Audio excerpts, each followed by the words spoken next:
கரையோரம் தென்றல் கண்டு கொழித்தது பாரும்.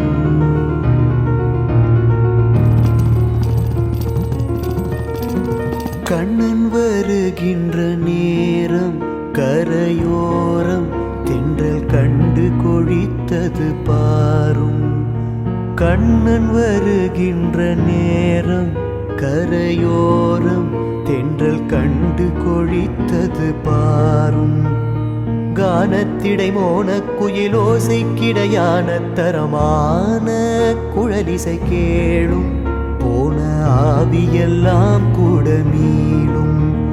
கானத்திடை மோன குயிலோசைக்கிடையான தரமான குழலிசை கேளும். போன ஆவியெல்லாம் கூட மீளும்.